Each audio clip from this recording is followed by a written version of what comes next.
આપનારો પરમાત્મા છે. પણ પ્રભુમાં બધા જ ગુણ છે. એક અવગુણ એવો છે ને કે એને કારણે આપણે બધા જ કન્ફ્યુઝ થઈ જઈએ. અને એ અવગુણ એ છે, આપે છે એ પણ લેનારને પણ ખબર પડવા નથી દેતો કે એને આપ્યું છે. આપણે તો એમ કહીએ કે એક હાથ આપે તો બીજાને ખબર ન પડે. પ્રભુ તો એ રીતે આપે છે કે જેને મળ્યું હોય એને ખબર નથી પડતી કે મને મળ્યું ક્યાંથી.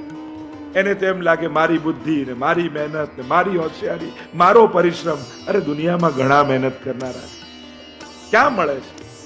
પણ આપણા સુધી પ્રભુએ પહોંચાડ્યું, આપણને આપ્યું છે, એ એની કૃપા છે.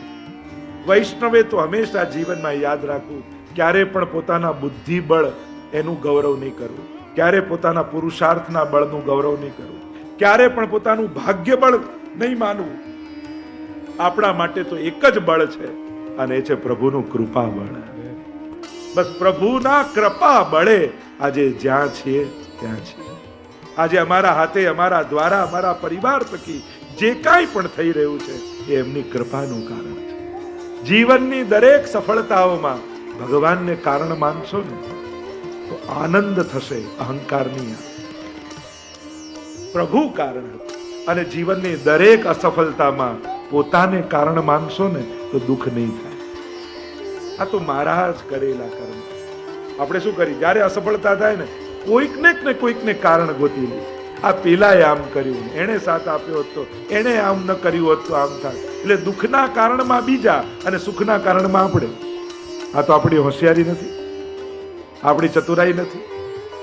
સુખના મૂળમાં હંમેશા પ્રભુને જોવા અને દુઃખના મૂળમાં હંમેશા આપણા કર્મોને જોવા કે મારા જ કોઈ કર્મોને કારણે આ દુઃખ સામે આવ્યા છે. અને એટલા માટે દુઃખનું આરોપણ ક્યારે બીજાને ઉપર નહીં કરવું. કોઈ નિમિત્ત નથી. કોહુ ન કાહુ સુખ દુઃખ કર દાતા, નિજ કૃત કર્મ ભોગ હી સબ ભ્રાતા. માનસ તો કહે છે કે કોઈ કોઈને દુઃખ નથી આપતું, કોઈ કોઈને સુખ નથી આપતું, બધા જ પોતાના કરેલા કર્મો ભોગવી રહ્યા. અને એટલા માટે કોઈને નિમિત્ત ન ગણતા પોતાની માળા વધારજો. જો સંકટ હોય ભગવત ભજન વધારજો. આપણા માટે તો એક જ આશ્રય છે, એક જ બળ છે, એક જ ઉપાય છે જીવનના દુઃખોનો. એ છે ભગવદ નામ, એ છે પ્રભુનું સાનિધ્ય. બસ પ્રભુ સિવાય આપણું કોણ કરનાર? અને પ્રભુ જેવું કોઈ કરનારું નથી. પ્રભુ સિવાય નથી ને પ્રભુ જેવું કોઈ કરનારું નથી. એટલે હું તો ઘણી વાર કહું ને, મનમાં મનોરથો કરો ને તો પોતાના સામર્થ્યને જોઈને ન કરતા. કારણ કે આપણું સામર્થ્ય તો બહુ નાનું છે. પ્રભુના સામર્થ્યને જોઈને મનોરથ કરો. તમારે એમ નહીં આવી કથા હું થોડી કરાવી શકું, આવું મનોરથ હું થોડી કર. અરે કેમ નહીં? મનોરથ કરો. આપણું સામર્થ્ય નથી પણ પ્રભુનું તો છે ને. એને કરાવવું હશે તો દિવસો ફેરવતા વાર નહીં લાગે, એ સંજોગો ફેરવતા એને વાર નહીં લાગે. અને એટલા માટે મનોરથો કરવામાં ક્યારે પોતાનું લૌકિક સામર્થ્ય ન જોતા. એના સામર્થ્ય જેનું મનોરથ કરો છો ને એની સામે જોતા. પ્રભુને ક્યાં વાર લાગે છે? અરે ઘણી વાર તો એમ થાય કે કર્યું કોઈએ હોય, લાભ બીજો કોઈ લઈ જાય. પ્રભુને જેને આપવું જ છે એને ક્યાં વાર લાગે છે? આ તો પ્રભુની કૃપા છે. તો જે ચર્ચા આપણે કરી રહ્યા છે, બ્રહ્મિતમ મધુરમ. બ્રહ્મણ બ્રહ્મા નાખવું. માટી આરોગ્યા, યશોદાજી કહ્યું મુખ ખોલ. અને જ્યાં મુખ ખોલ્યું બ્રહ્માંડના દર્શન થયા. ભ્રમિત થઈ ગયા યશોદાજી કે આ ખરેખર કોઈ દેવની માયા છે કે મારો ભ્રમ છે કે આ ઈશ્વર છે. ચક્કર આવી ગયા. પણ પ્રભુએ વૈષ્ણવી માયાનું આવરણ લાવી ફરી બાલભાવ પ્રગટાવ્યો. આ તો પ્રભુનું બ્રહ્મિતમ છે ને. કચલી આંગળીમાં ગિરિરાજજીને ધારણ કરે ને, લોકો એના સામર્થ્યને જુએ. પણ વ્રજ ભક્તો પર એવા ભાવનું બ્રહ્મિતમ મધુરમ કરી રાખ્યું છે કે યશોદાજીને સામર્થ્ય ન દેખાય, ગોપીઓને સામર્થ્ય ન દેખાય. એમને શું વિચાર આવે? આટલો મોટો પર્વત ઉચકી ઠાકોરજીનો હાથ કેવો દુખી ગયો હશે, નીચે મૂકે ને તો લાવ હાથ દબાવી દઉં ઠાકોરજી. એને તો સુકોમલતાનો જ વિચાર આવે. દેખોરી હરી ભોજન ખાત, એક બાજુ હજારો ભુજાથી આરોગે અને સંગ કરત હે બાત, બીજી બાજુ તો વ્રજભક્તો સાથે વાર્તાલાપ કરી રહ્યા છે.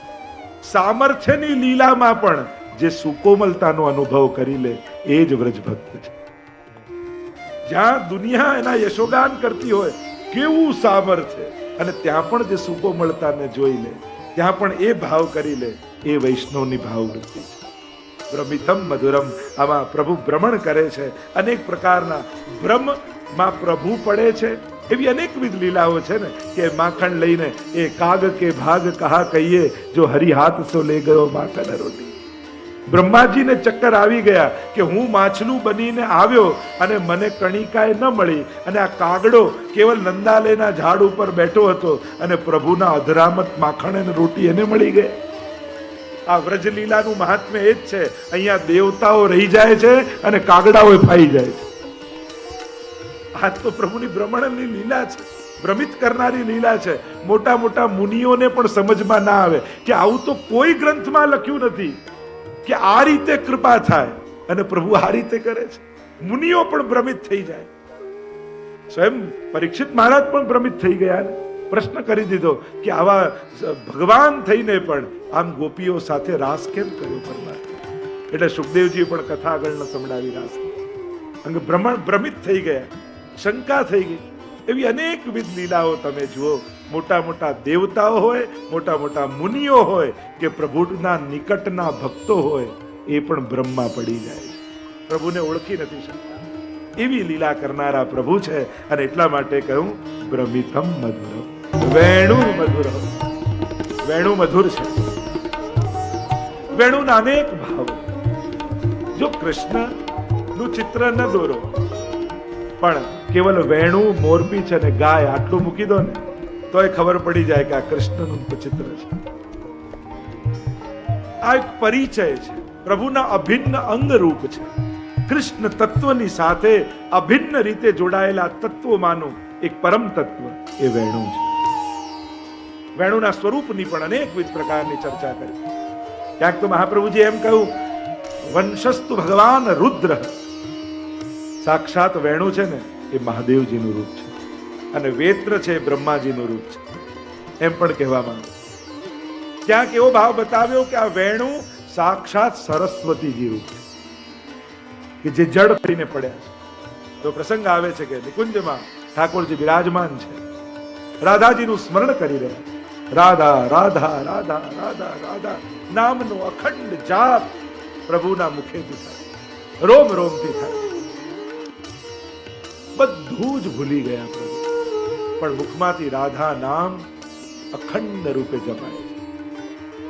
એટલામાં સામે સરસ્વતીજી પ્રગટ થઈ, કહ્યું કે પ્રભુ આપે મારા ઉપર બહુ મોટી કૃપા કરી. આજે તારા ઉપર કઈ કૃપા?